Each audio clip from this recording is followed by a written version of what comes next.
수요 저녁 예배 시간마다 이제 사도신경의 그 의미를 알아가고 있는데, 교리적인 부분이 담겨 있어서 다소 어려운 내용이 있습니다. 그러나 집중해서 잘 한번 깨달으면, 우리가 매 예배 시간마다 외우는 것이 사도신경인데 기왕이면 그 의미를 잘 알고 하는 것이 좋지 않겠습니까?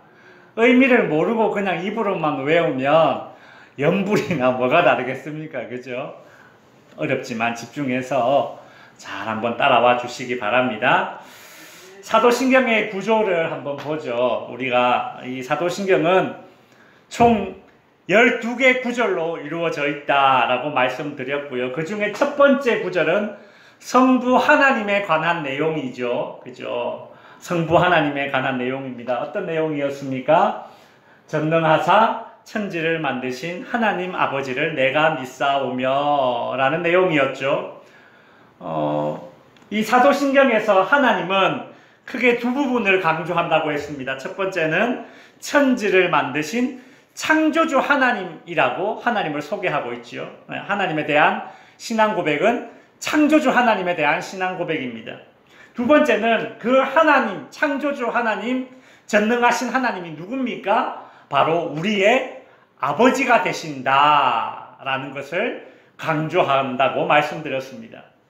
사도신경의 구조를 이제 다음 내려가 보시면, 이제 두 번째부터 일곱 번째까지는 성자 예수님에 관한 내용을 담고 있습니다. 그러니까 사도신경 전체 가운데 예수님에 대한 신앙 고백, 예수님에 관한 내용이 가장 많이 나오고 있다라는 것이죠. 우리가 지난주에 본 것은 무엇입니까?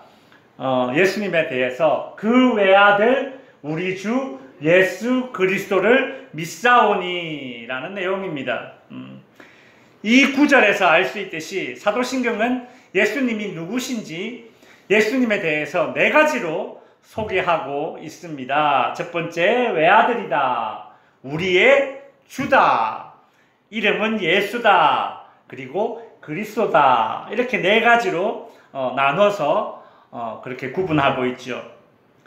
다음 그림 넘어가 보시면 제가 이 네 가지를 이렇게 우리가 공부를 했습니다.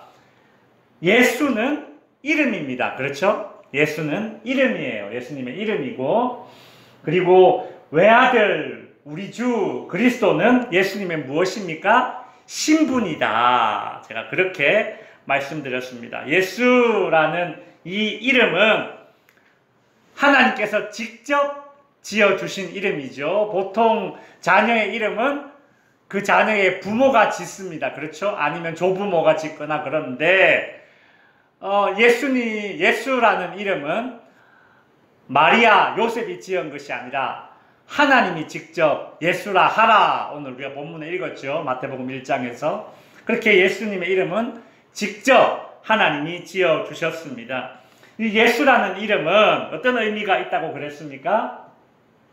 넘겨보세요. 예수라는 이름은 구약에서는 여호수아라는 이름과 같은 이름입니다. 우리가 여호수아 있죠. 그죠? 모세의 뒤를 이어서 이스라엘 백성들을 가나안으로 이끌었던 여호수아는 히브리어고요. 이 예수라는 이름이 이제 뒤에 와서 아람어로 바뀐 것입니다. 그러나 그 의미는 같아요. 예수, 여호수아, 이 같은 뜻을 가지고 있는데 그 뜻이 무엇인가 하면 죄에서 구원할 자라는 뜻이 있습니다. 예수라는 이름의 뜻이 뭐라고요? 죄에서 구원할 자, 죄에서 구원할 자. 그러니까 이 예수님의 이름 자체가 벌써 예수님이 어떤 인생을 살게 될 것인가, 이 땅에서 어떤 삶을 살게 될 것인가에 대한 그런 삶의 목적을 보여준다고 할 수 있죠. 지난주에 우리는 사도신경에 나오는 예수님의 신분 세 가지 중에서 이름을 살펴보았고요. 그죠? 예수라는 이름에 대해 살펴보았고, 예수님의 신분 가운데 외아들이라는 신분을 살펴보았습니다. 예수님은 누구의 외아들입니까? 하나님의 외아들이십니다. 하나님의 외아들. 다른 말로 독생자라고 부르죠. 그죠? 예수님이 하나님의 외아들이라는 그런 신분을 지녔습니다. 이것은 예수님의 신성을 강조하는 것입니다. 예수님은 신성, 즉 신의 성품과 신의 성격과 인성, 인간의 성품, 인간의 성격을 같이 가지고 있습니다. 그 가운데 예수님의 신성을 강조한 것이 바로 예수님은 하나님의 외아들이다라는 그런 신앙 고백입니다. 그래서 제가 이렇게 비유로 말씀을 드렸습니다. 동물이 새끼를 낳으면 뭡니까? 동물이다. 사람이 자녀를 낳으면 뭐다? 사람이다. 신이 자녀를 낳으면 뭡니까? 신이다. 그죠? 신의 아들은 무엇입니까? 신입니다. 하나님의 외아들은 뭐겠어요? 신이에요. 하나님의 외아들은 신이에요. 예수님은 이 육체적으로는 사람의 몸을 입고 이 땅에 태어났지만, 마리아의 몸에서 태어났지만 예수님이 신이다라는 것을, 즉 신성을 강조하는 것이 바로 하나님의 외아들 예수님의 신분입니다. 오늘은 예수님의 두 번째 신분, 우리의 주님 되신다. 예수님의 세 번째 신분, 예수님은 그리스도다라는 이 두 가지 내용의 의미를 한번 살펴보도록 하겠습니다. 예수님의 두 번째 신분, 즉 예수님은 우리의 주님 되십니다. 우리의 주님이 되십니다. 여러분, 주님이라는 말은 누가 쓰는 말일까요? 하인이나 종이 그 주인에게 하는 말이 주님이라는 말입니다. 옛날에 고대 사람들은 자신들이 섬기던 우상들 중에서, 신들 중에서 가장 세다라고 생각하는 그 신의 이름을 부르지 않고 호칭을 붙였는데 뭐라고 불렀는가 하면 주님이라고 불렀습니다. 이게 고대 사회에서 이 주님이라는 말은 자신들이 섬기고 있는 우상들 중에서 제일 센 신을 일컬어서 주님이라고 불렀습니다. 성경에 나오는 우상들 중에서 바알이라는 우상이 있죠. 그죠? 바알. 이스라엘 백성들이 얼마나 이 가나안 땅에 정착해서 바알 신을 섬겼습니까? 그죠? 이 바알이라는 말 자체가 주님이라는 뜻입니다. 바알. 이스라엘 백성들이 바벨론에 포로로 끌려갔습니다. 그 바벨론 사람들이 우상을 섬겼는데 그 바벨론 사람들이 섬기던 우상들 가운데 제일 센 우상이 이름이 뭐였는가 하면 벨이었어요. 벨. 이 벨의 뜻이 주님이라는 뜻이 있습니다. 고대 사회에는 그랬어요. 그러니까 자기가 섬기던 우상 신 중에서 이 신이 제일 셀 거야. 그러면 그 신을 향해서 주님이라고 불렀다라는 것이죠. 근데 이것이 이제 로마 시대에 와서 황제가 가만히 보니까 이 여러 나라를, 로마 제국 여러 나라를 정복했지 않습니까? 여러 나라를 정복하고 보니까 다 뭐 각 나라마다 우상을 섬기고 신을 섬기고 있는데, 근데 다 그 나라 민족들마다 제일 센 신을 주님이라고 부르는 거예요. 그래서 이 로마 황제가 자기 자신을 높이고 싶어서 이 로마 시대에는 이제 어떤 일이 있었느냐면 이 로마 황제가 이렇게 명령을 내립니다. 자, 지금부터 나 로마 황제에게만 주님이라고 불러라. 이제 그 당시 로마로 퀴리오스라고 불러라. 이제 그렇게 강요를 했습니다. 그렇다면 유대인들은 하나님을 어떻게 불렀을까? 유대인들에게 신은 누굽니까? 하나님 아닙니까? 그죠? 하나님.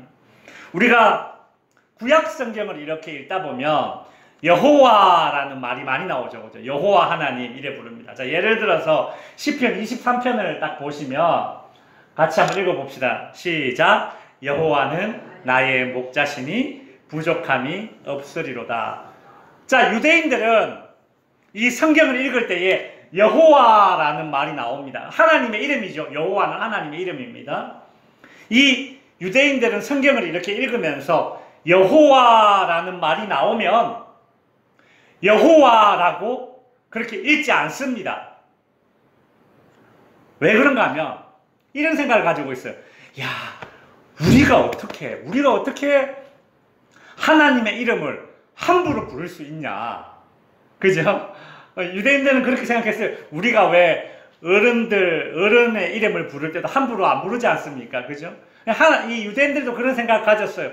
여호와, 성경에 여호와라는 이 글자가 나오면 이거 하나님의 이름이야. 여호와라고 읽을 수가 없어. 그래서 여호와라는 말이 나오면 여호와라고 읽지 않고 대신 어떻게 읽었느냐 하면 주님이라고 읽었습니다. 주님.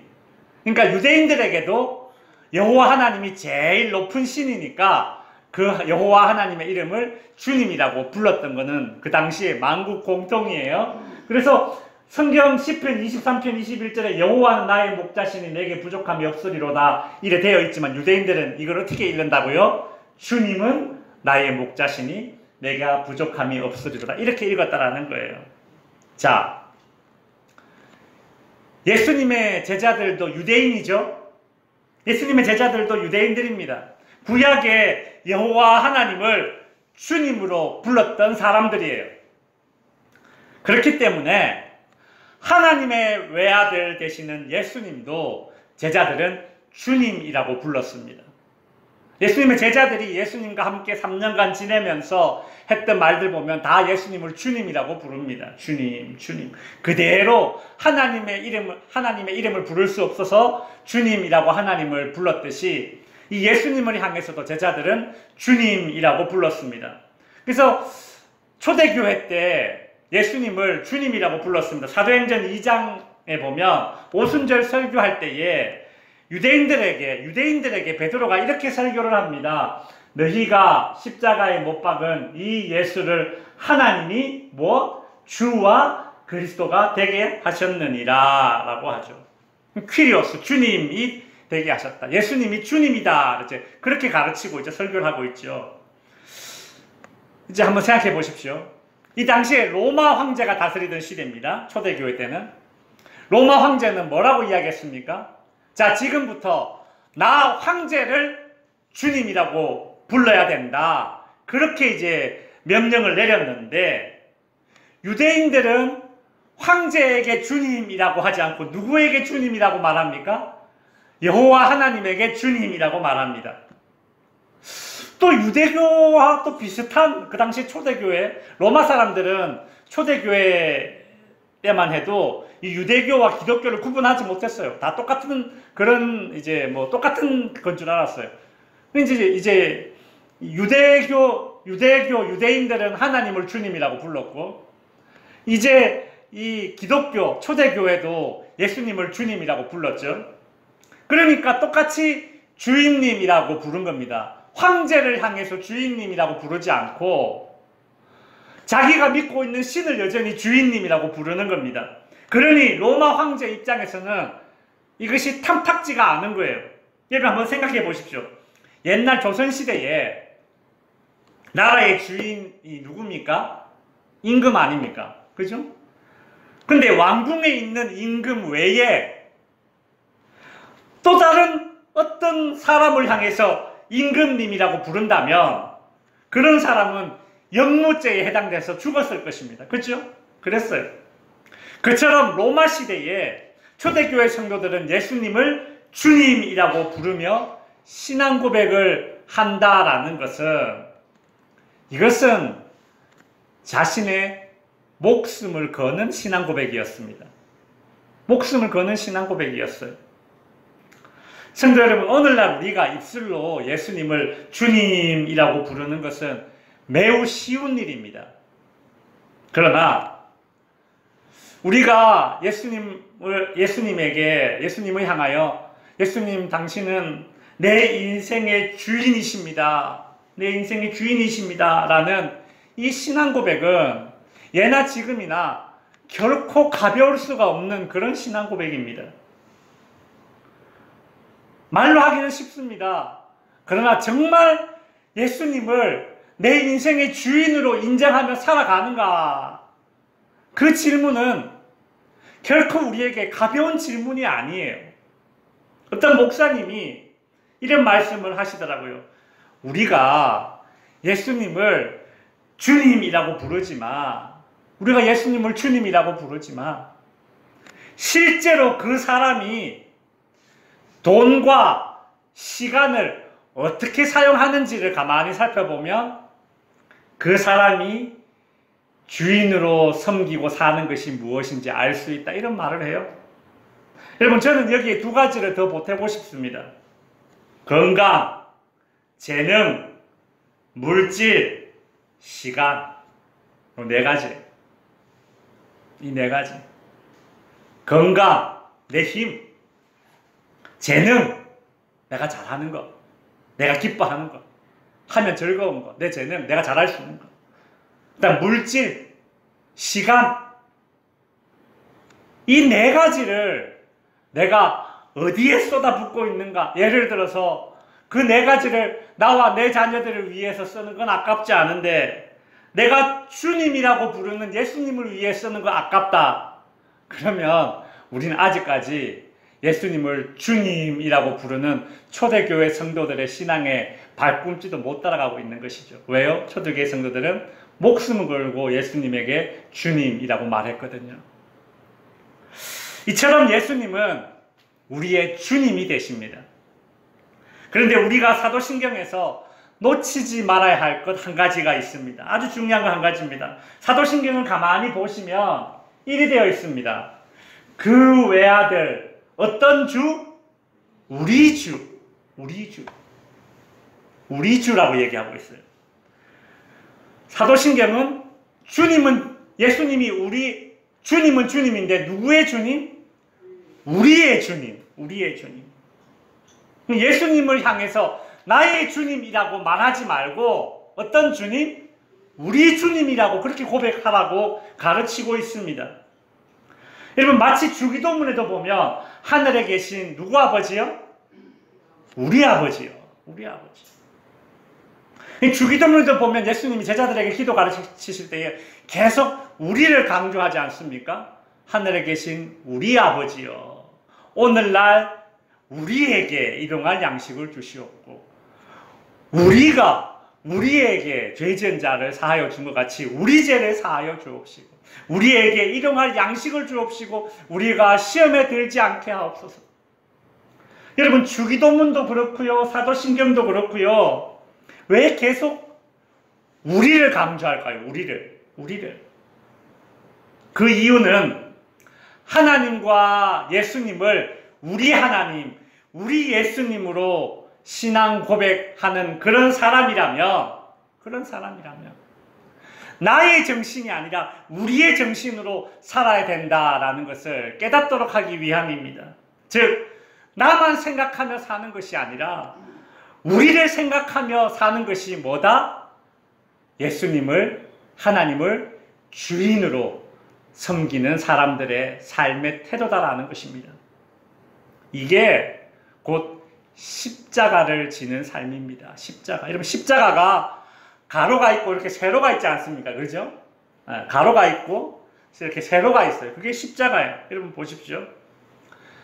우리가 예수님을 향해서 나의 주님이라고 고백하는 그런 신앙 고백은 나와 예수님과의 관계가 이렇게 수직으로 형성된 관계입니다. 이것도 훌륭한 신앙이에요. 나와 우리 예수님과의 관계를 수직으로 형성했어요. 근데 이것만 가지고는 안 돼요. 예수님을 주님이라고 고백하는 내 주위에 또 다른 사람들이 있지 않습니까? 그죠? 수평의 관계도 잘 원만하게 이루어져야 하는 것입니다. 간혹 예수 믿는 사람들 중에 그런 사람이 있습니다. 교회 잘 다니고 헌금도 잘하고 봉사도 잘하는데 다른 성도들에게 찬바람 쌩쌩 부는 그런 사람들이 있어요. 이런 사람은 예수님을 우리 주님이 아니라 나의 주님으로만 신앙 고백하는 사람입니다. 내 옆에 있는 이 사람은 나와 동일하게 예수님을 주님으로 믿고 있는 사람이다. 그런 마음을 가진다면 내가 신앙생활 하면서 옆에 있는 성도들에게 찬바람 쌩쌩 불 일이 없어요. 안 그렇지 않습니까? 그죠? 그래. 예수님을 나의 주님으로 믿어도 구원은 없겠지만, 그러나 그럴 것이 아니라 사도신경은 예수님을 우리 주님으로 그렇게 신앙 고백하라고 가르쳐주고 있습니다. 그래서 우리가 사도신경 하면서 우리 주 예수 그리스도를 믿사오니 주기도문 하면서, 그죠? 하늘에 계신 우리 아버지여 라고 그렇게 기도하고 신앙 고백할 때마다 우리는 누굴 생각해요? 하나님과 나와의 관계만 생각하는 것이 아니라 나와 내 옆에 있는 성도들과의 관계도 내가 하나님과 가까워지기를 하나님과 화목하게 되기를 원하듯이 내 옆에 있는 성도들과도 화목하고 화평하게 되기를 원하는 그런 마음으로 우리가 신앙생활 해야 된다는 것입니다. 예수님의, 이제 사도신경에 언급된 예수님의 마지막 직분 그리스도에 대해서 살펴보겠습니다. 예수님의 세 번째 직분, 맨 마지막에 뭐예요? 그리스도. 예수님 당시에 이 유대인들은 로마 제국의 압제를 받고 있었죠. 유대인들은 이 이스라엘 가운데 한 구원자가 나타나서 자신들을 건져주기를 원했습니다. 나타나리라고 믿었어요. 그래서 유대인들은 하나님이 한 구원자를 택해서 마치 모세를 택해서 이집트에서 구원해내듯이 이 한 구원자를 선택해서 로마로부터 우리를 구원해 주리라 그렇게 믿고 있었습니다. 유대인들이 기다린 구원자는 히브리어로 메시아라고 하는데 헬라어로 그 구원자가 뭡니까? 그리스도입니다. 그리스도란 기름 부음 받은 자라는 뜻입니다. 기름 부음 받은 자.